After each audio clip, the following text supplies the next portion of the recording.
Jimmy Akin's Mysterious World is brought to you by the Star Quest Production Network and is made possible by our many generous patrons. If you'd like to support the podcast, please visit sqpn.com/give. Jimmy Akin's Mysterious World is also brought to you in part through the generous support of Aaron Vergeson Electric and Automation, making connections for life for your automation and smart home needs in North and Central Florida at aaronv.com. And by rosaryarmy.com. Have more peace. Visit rosaryarmy.com and get a free all-twine knotted rosary, downloadable audio rosaries, and more. Make them, pray them, give them away at rosaryarmy.com. And by the Colchester Curry House, helping people make authentic Indian cuisine from the comfort of their home. Find authentic Indian spice blends and recipes at colchestercurryhouse.com.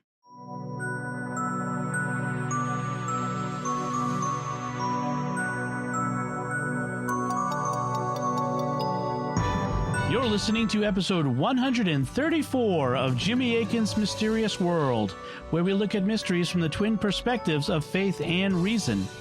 In this episode, we're answering Christmas weird questions. I'm Dom Bettinelli, and joining me today is Jimmy Akin. Hi, Jimmy.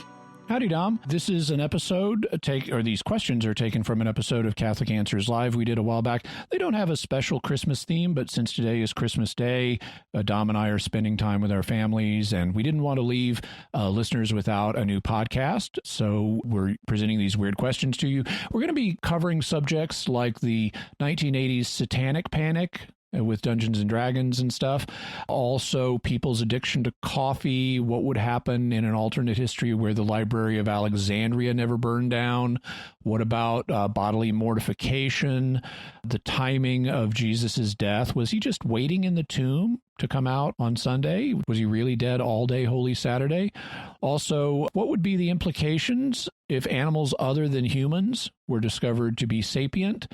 In dire circumstances, could you baptize using tea since it's mostly water? What if an insane person thought his cat was a priest and made a confession to the cat? Would that be valid? And also an additional question about what is the way in which children conceived by artificial insemination, how do they get original sin? Given St. Augustine's view that was passed down in the marital act and there wasn't a marital act. So on all those questions, we'll have some answers. Interesting. All right. Well, here is the show. You ready for Kevin's weird question via email?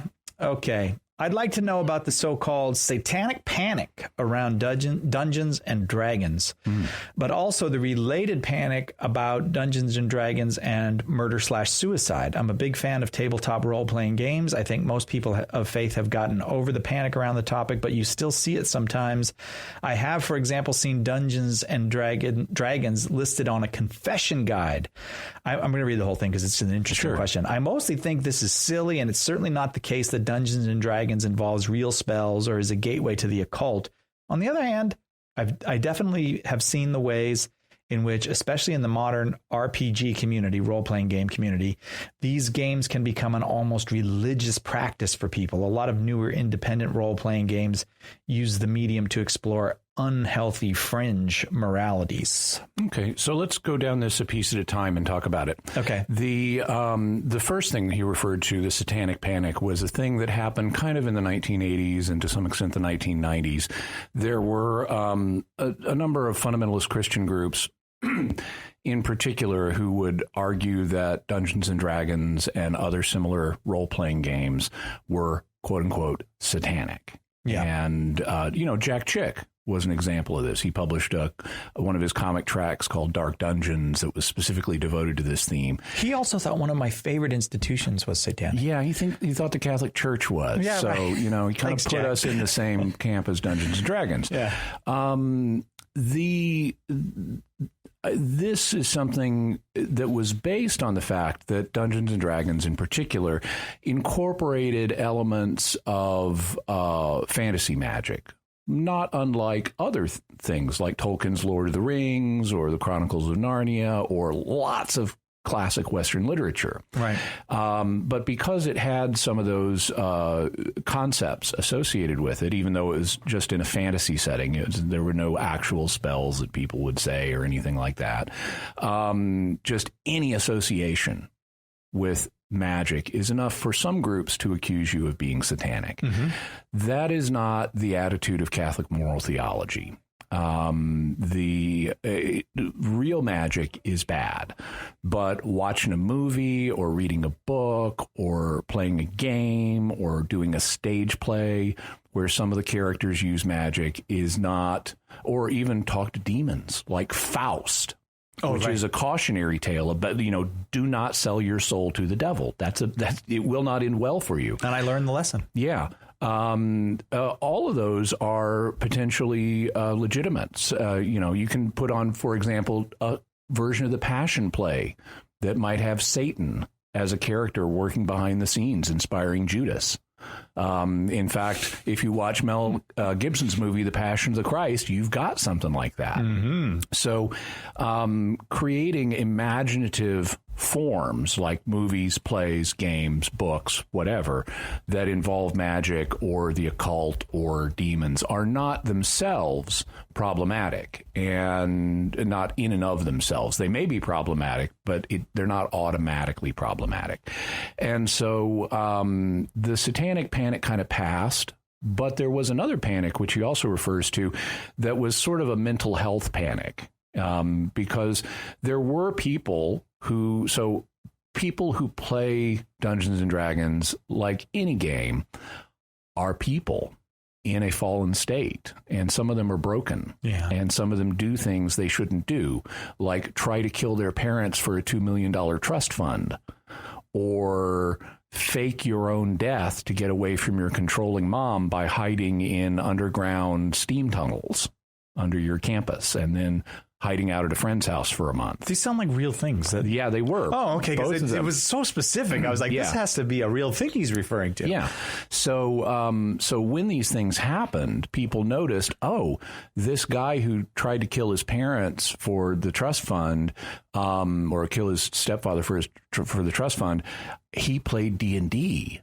And so his friends were D&D players, and he tried to rope them in on the plot. So D&D must be at fault, not the $2 million trust fund and the criminal intent of the individual. Same thing with the guy who hid out in steam tunnels and then camped out at a friend's house for a couple months to get away from his mom. Oh, he was a D&D player, so it must be the D&D that was the fault, not the controlling mother he was trying to get away from, or the fact he was a young guy who was running away from home. Yeah.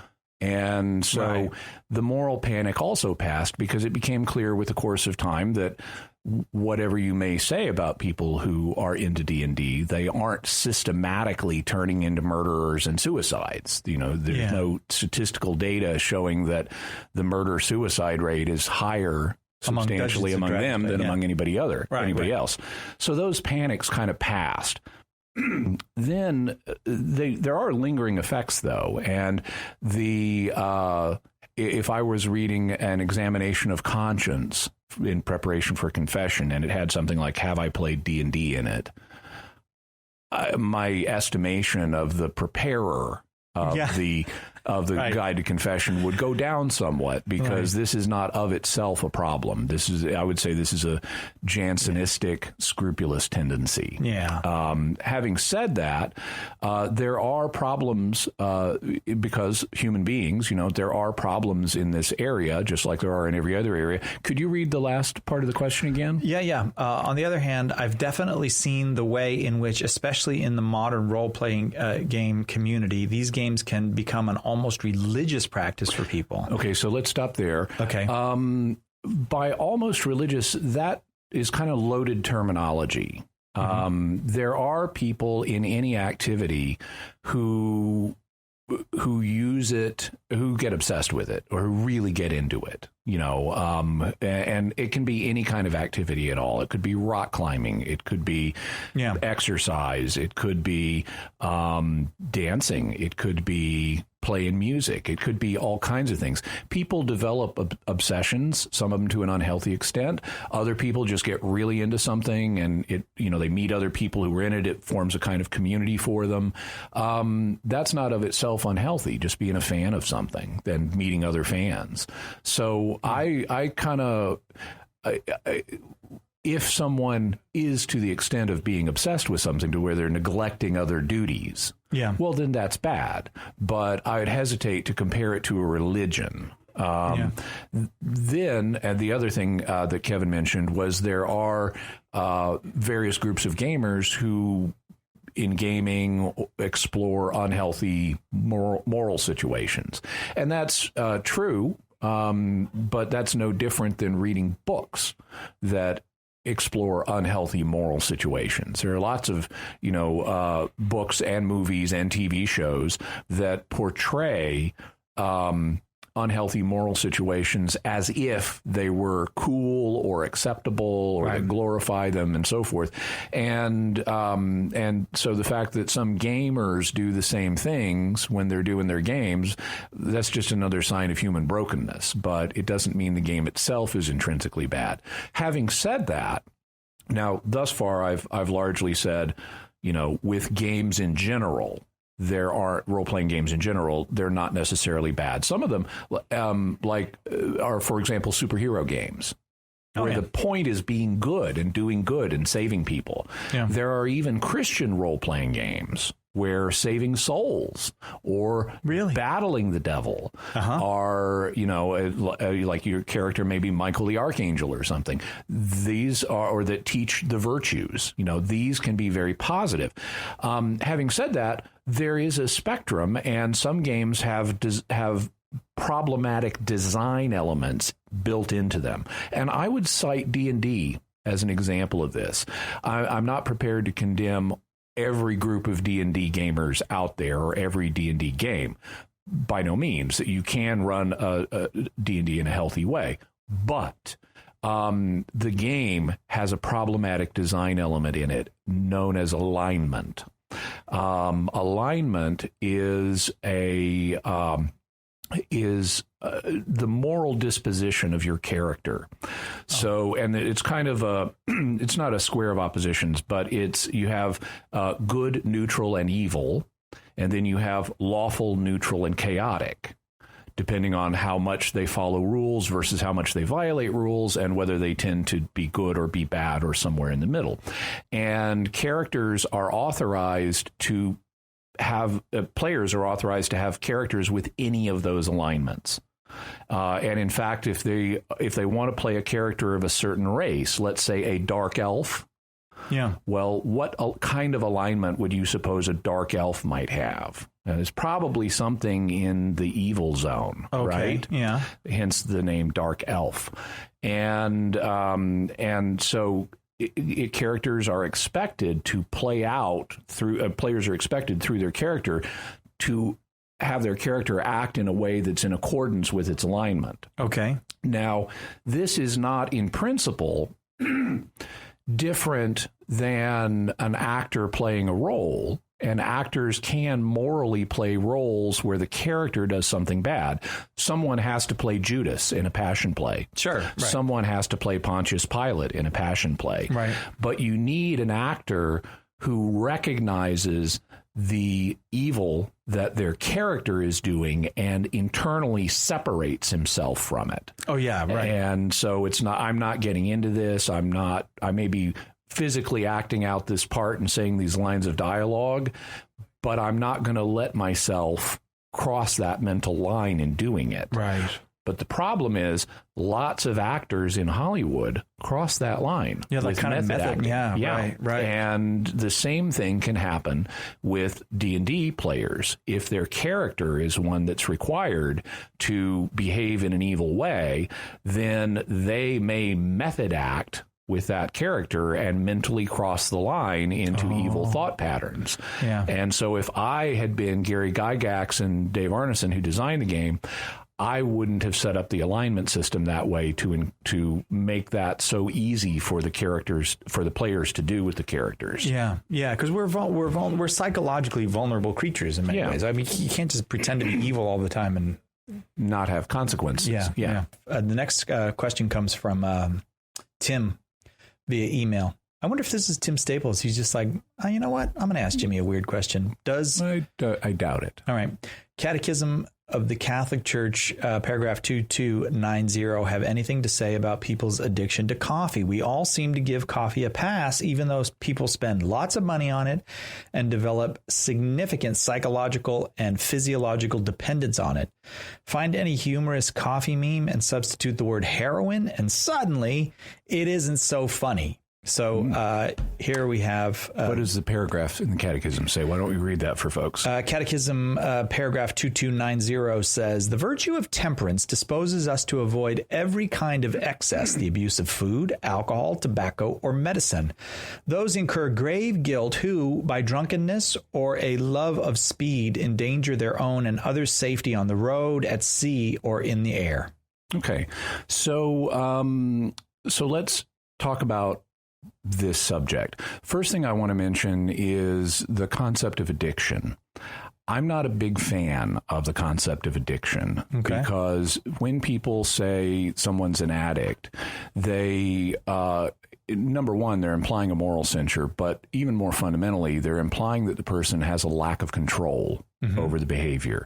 And I think that people who abuse various substances have more control than they are often credited for. And it's a disempowering message to tell someone you're an addict and so forth, when in fact the person has more control that they could exercise if they had self-confidence in themselves. So the cookies really don't have power over me. No, they don't. All right. Also, there's no objective definition for addiction.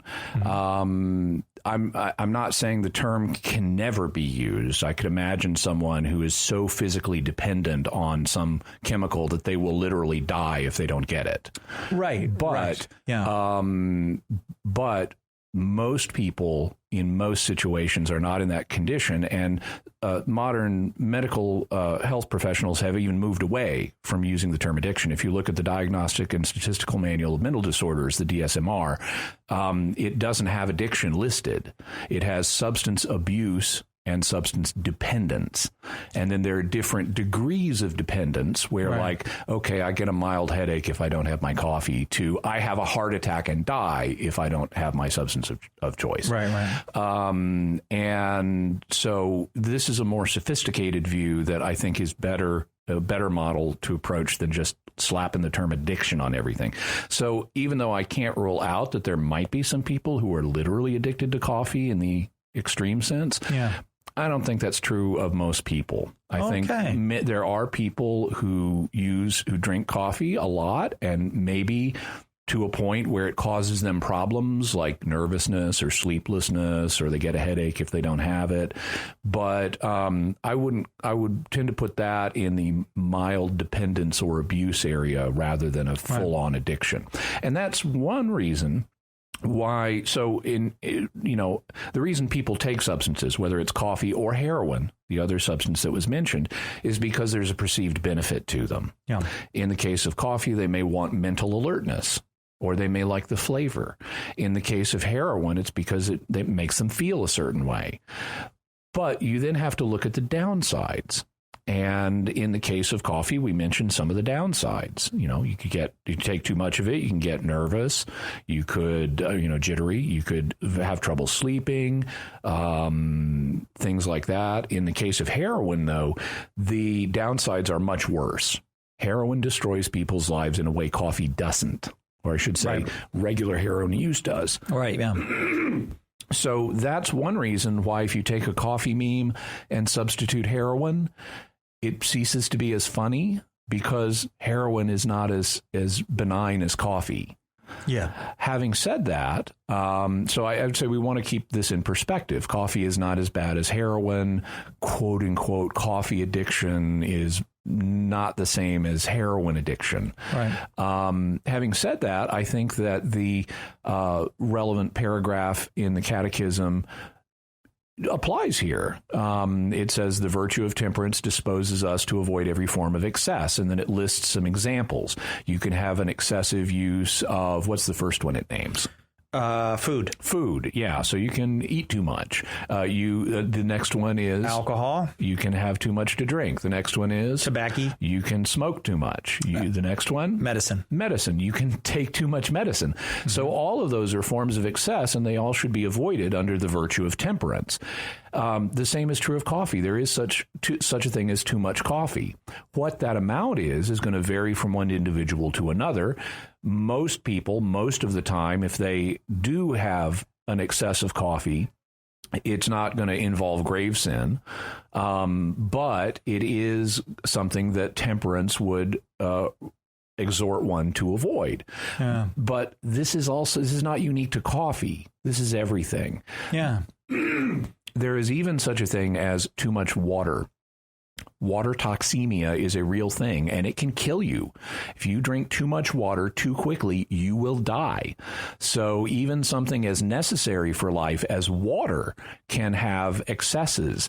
And so I would say that the paragraph from the Catechism and the principle it articulates does apply to coffee, but it also applies to everything else. There is an excess in virtually everything, if not absolutely everything in human life. Thank you, Tim, very, very much for that question. Robert on Twitter asks this, Jimmy, where would we be today if the Library of Alexandria never burned down? There are those who say we were set back 500 years.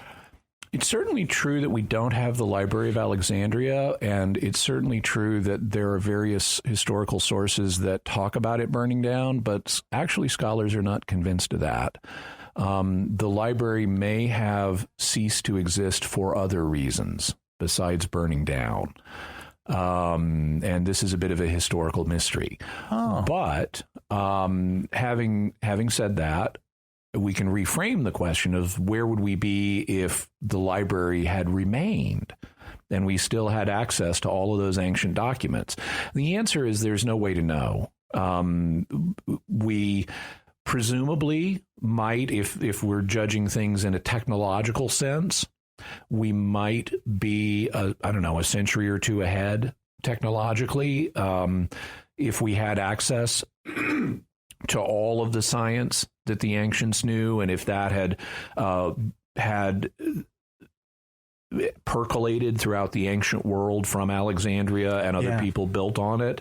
It's an interesting thought experiment, and one could certainly write an alternate history novel based on the library continuing to exist. And personally, I would love to have access to all of those ancient documents that are now lost, but there's no real way to tell for sure. So just to put it kind of in a nutshell for Robert, you're saying that if the library still existed, we would probably be cyborgs now.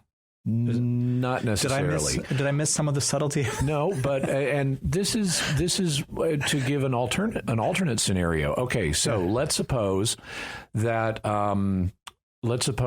technology progressed more quickly by 200 years. Okay. So instead of the atomic bomb being first deployed in 1945, it was first deployed in 1745. Yeah.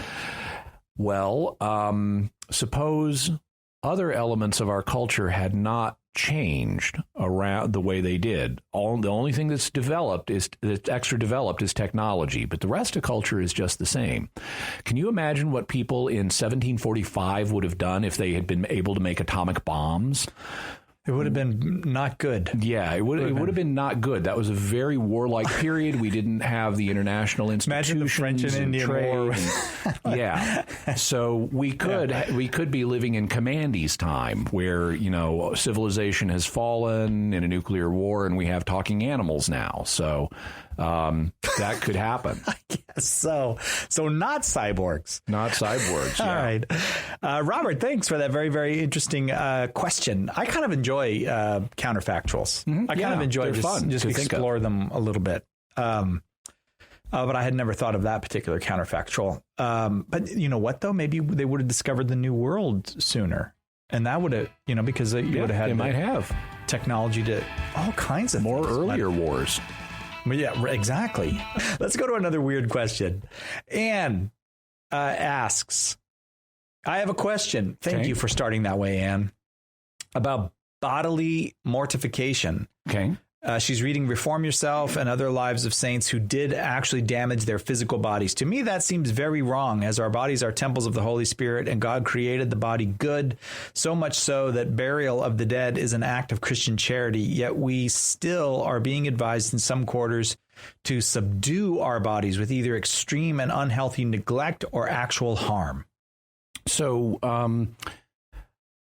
I would say that this is a real danger. That there are people who do damage their bodies through mortification in a way that results in permanent harm. And that's one reason why asceticism, any kind of significant asceticism, should only be practiced under the care of a spiritual director. You want an outside perspective to help you keep perspective on what you're doing and make sure that that the asceticism is fulfilling the goals that you have in mind for it, growing closer to God, things like that. You need someone to periodically say, okay, you've been fasting for, growth in holiness.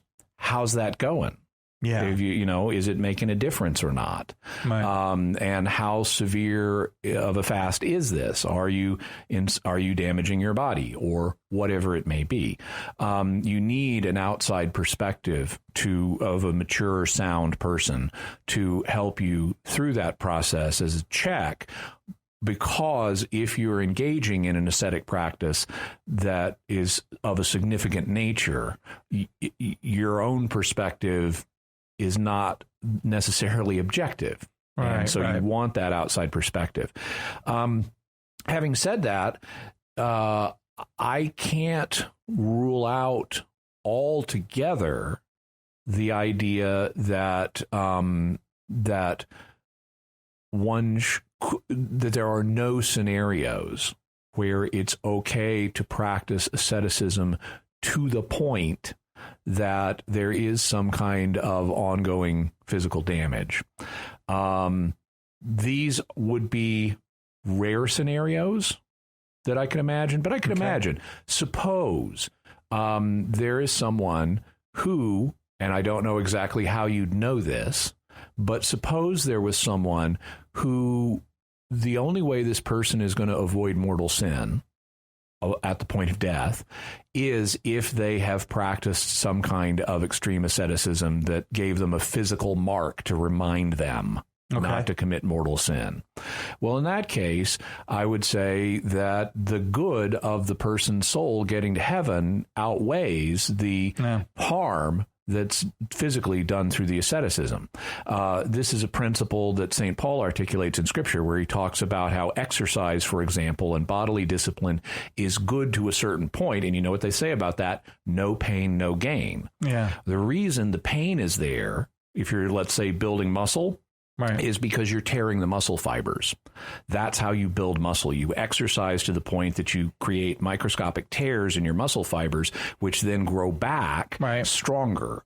And that's how muscle building works. So, so you are doing some damage there, but good is coming out of it. And as useful as physical disciplines like this can be, St. Paul indicates that spiritual consequences, spiritual disciplines are of a higher value that help you grow closer to God and get a reward in heaven. And so I can imagine hypothetical scenarios where the greater good of an individual soul would be fostered by a form of asceticism that left a permanent mark on the body in some way. But that's not the norm. Right. And you don't want to make those judgment calls yourself. You want an outside spiritual director who can help you discern such situations, which is why in, for example, religious orders where they practice asceticism, everybody has a spiritual director. Yeah, to help you through that. Yeah. All right. Anne, thank you very, very much for the question. We'd like to take a moment to thank our patrons who make this show possible, including Sean F., John C., Patrick, Mike and Angie G., and Gregory L. Their generous donations at sqpn.com/give make it possible for us to continue Jimmy Akin's Mysterious World and all the shows at StarQuest. Now is a great time to become a StarQuest patron. Thanks to a generous gift from a StarQuest supporter, when you start a new Patreon monthly pledge at sqpn.com/give, the first 3 months will be matched by an equal amount from our donor. So if you become a new patron at $10 a month, after 3 months, our donor will give $30 to StarQuest to support all our shows, including Jimmy Akin's Mysterious World, making your gift go even further. If you've been thinking of becoming a StarQuest patron, now is the time. Visit sqpn.com/give today. Jimmy Akin's Mysterious World is also brought to you in part through the generous support of Aaron Vergessen Electric and Automation, making connections for life for your automation and smart home needs in North and Central Florida at aaronv.com. And by rosaryarmy.com. Have more peace. Visit rosaryarmy.com and get a free all-twine knotted rosary, downloadable audio rosaries, and more. Make them, pray them, give them away at rosaryarmy.com. And by Colchester Curry House, helping people make authentic Indian cuisine from the comfort of their own home. Find authentic Indian spice blends and recipes at colchestercurryhouse.com. Up next is Philip. And Philip says, was Jesus really dead all day on Holy Saturday and just waiting to come out on Sunday? I'm not sure. I'm not entirely sure that I understand what he has in mind with this question. I can imagine two scenarios, and I'll address them both. One is where Jesus is dead all day Saturday and then rises on Sunday. And what the question means is, like, was he hanging out in the afterlife just waiting to come back to life on Sunday? Okay. The other, which I've also heard proposed, is that, maybe he didn't remain dead all day Saturday. He came back to life on Saturday and then hung out in the tomb waiting to emerge on Sunday. Okay. I think the latter is not the case, because you have the statement made by Jesus himself that the Son of Man is going to be dead for 3 days and 3 nights. Now, that's actually a bit of hyperbole. He wasn't dead for a full 72 hours, but in accord with the ancient Jewish way of speaking, it means he was dead, not just in the tomb, but dead for all of Holy Saturday, part of Good Friday, and part of Easter Sunday. Right. So that's the 3 days. But in ancient Hebrew speech, they would round up. And so I think he was dead all day on Saturday, and then he rose sometime in the AM hours of Easter Sunday. I think that's the clear implication that we're given by the text. Having said that, in terms of like hanging out and waiting to emerge on Sunday, if he's in the afterlife, I would say that's somewhat unknowable, in part because time may not work exactly in the afterlife the way it does here. But we do have indications that Jesus did things in the afterlife, like preaching the gospel to the dead, redeeming the souls of the righteous so they could go to heaven, things like that. So he apparently did do things while he was dead. What those things were and whether he had any relaxed time in that period, I would say is unknowable. All right, Philip, thank you for the question. This one's from Robert. What would the implications be in terms of philosophy, theology, and morality if animals other than humans were discovered to be sapient? Well, this is something I don't think is going to happen here on Earth. They're talking rabbits. Yeah, or other animals that have human level cognition. Yeah. So sapient, it's good that he said sapient and not sentient. Sentient means you can feel, and actually animals can feel, so they are sentient. But sapient means wisdom. That's why we're Homo sapiens, man the wise. Right. And so when we talk about a creature having sapience, we would mean human level cognition. And it appears that there are no animals on Earth that have human level cognition other than us. There are some that have varying degrees of cognition, and some obviously more than others, but nothing has human level cognition.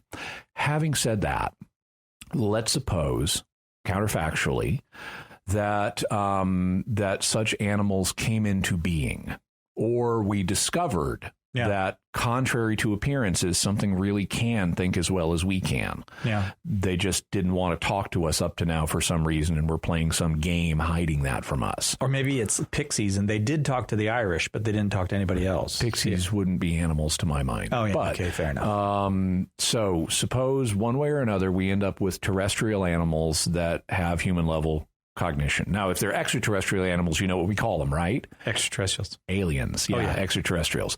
But if let's say someone did, I believe it's David Brin has a novel called Uplift, where various species will take other species and jack their intelligence level up. Oh. So if someone took a chimpanzee and uplifted it to human level cognition, I would say that that number one shouldn't be done. So the one question was about morality. I would say we shouldn't mess with other life forms in that way, because if you are a being with a rational soul, all life forms have souls. The question is it rational or not? Meaning, does it have human level cognition? If it does, then even though it's not a human, I think you have to act on the presumption that it has the same rights that we do. Mm-hmm. And that makes it a moral subject. And so we would have to treat uplifted chimpanzees or uplifted dolphins or whales as beings that have the same kind of rights that humans do, even though they're not humans. Also, depending on their dispositions, it would get into, okay, do we evangelize them now?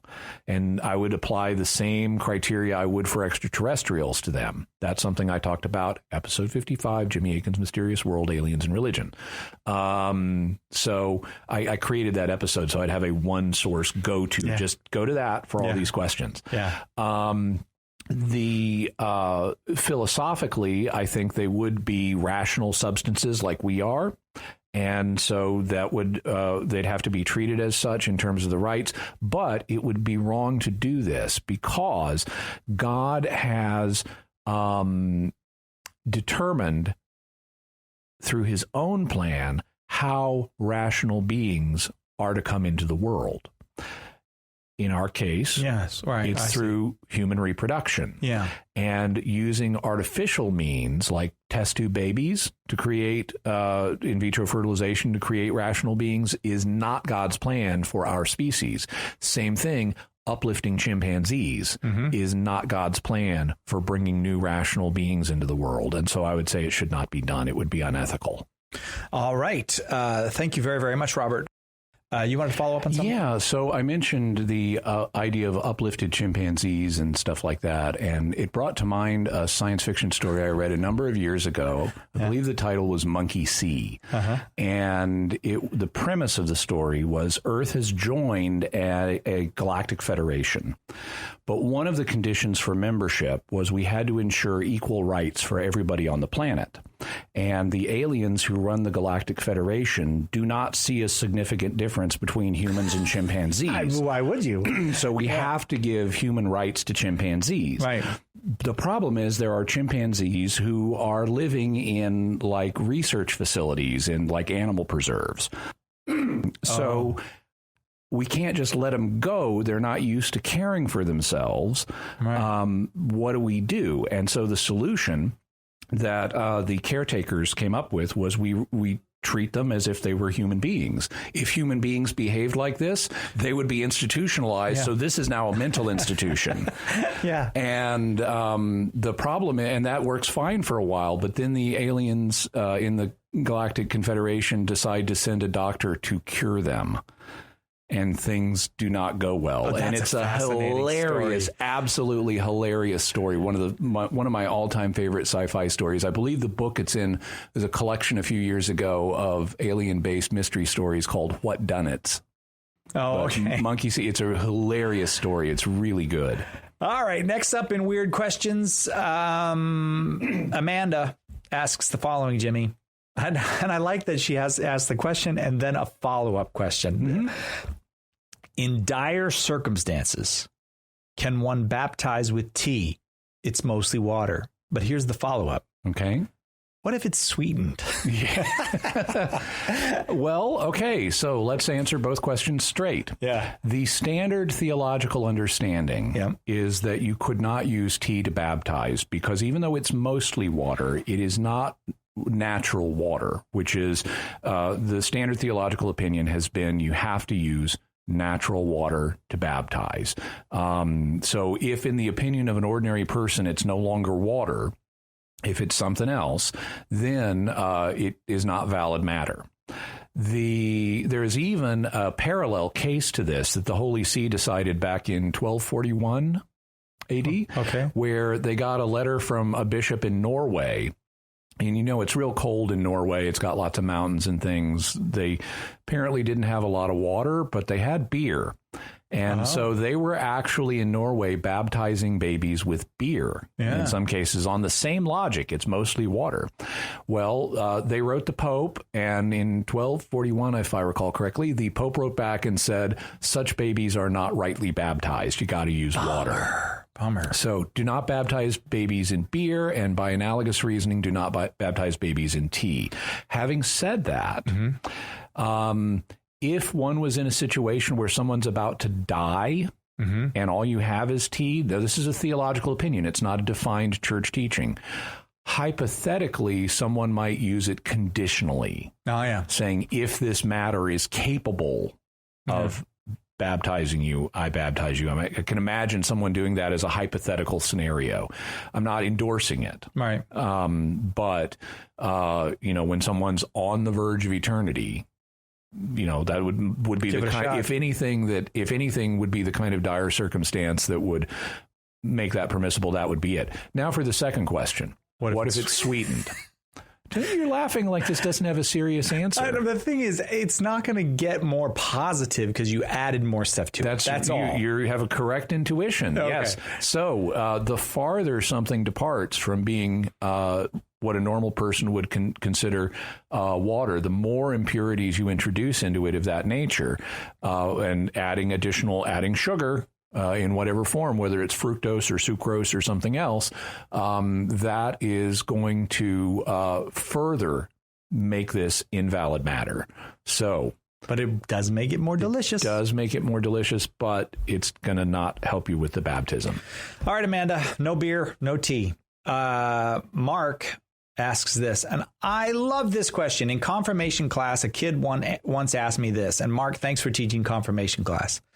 If there were an insane man who thought his cat was a priest, and he went to confession to his cat and heard the cat give him absolution, would his sins be forgiven? Nick is laughing out loud. Oh, it's Thomas laughing out loud at that. But that is a great confirmation class question. Yeah. So the answer is that his sins would not be forgiven because he hallucinated a cat giving him absolution. Right.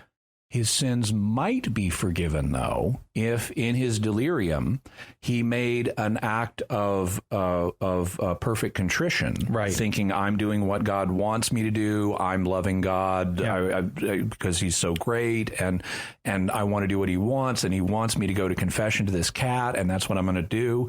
Well, if in his delirium he, on some level, made an act of perfect contrition, then even though the hallucination didn't absolve him, his sins would be forgiven because he made an act of perfect contrition. And once he hopefully recovers his right mind and realizes, oh, that cat thing didn't absolve me, right, then he would need to go to actual sacramental confession to complete the sacrament that his act of perfect contrition already initiated.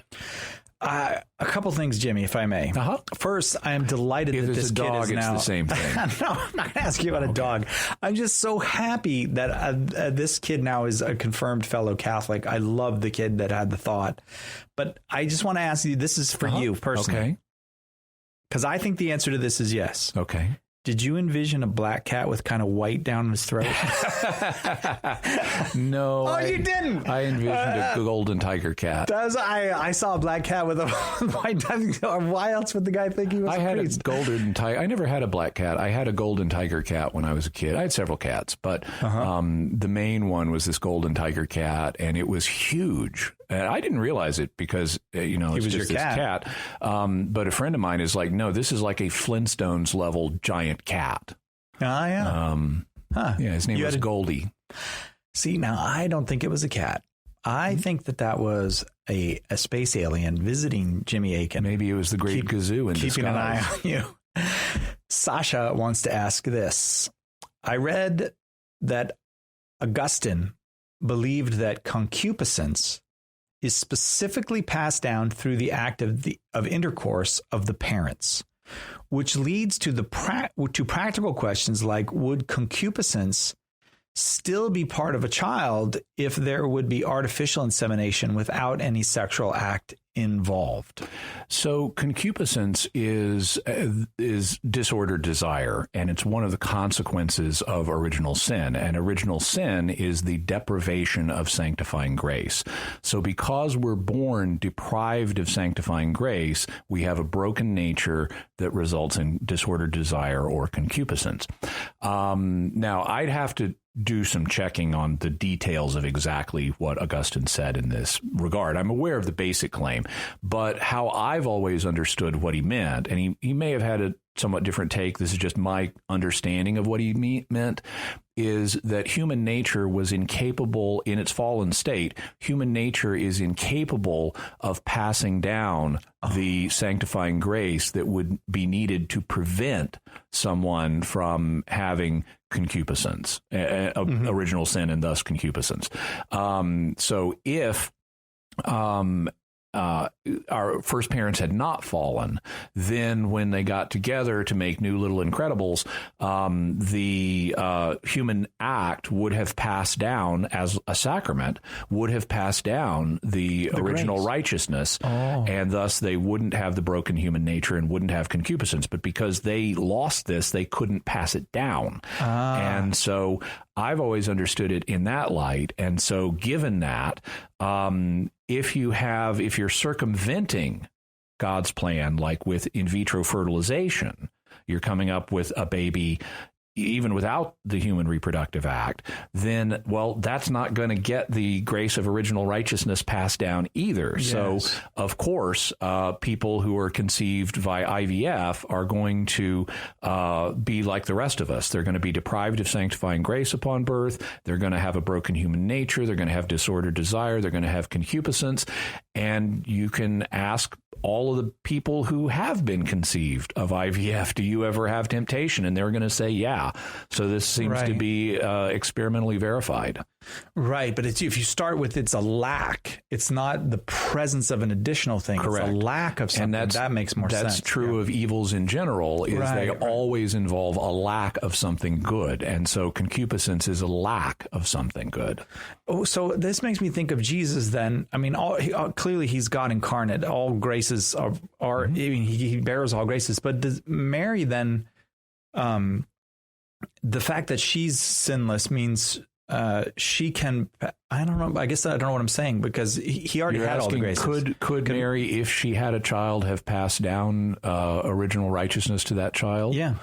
The answer is undetermined because she didn't have any other children, so we don't know. But she didn't pass it to Jesus because he had it as intrinsically. God incarnate. You could argue on a human level, she was a vessel that God used to impart it to Jesus's human nature.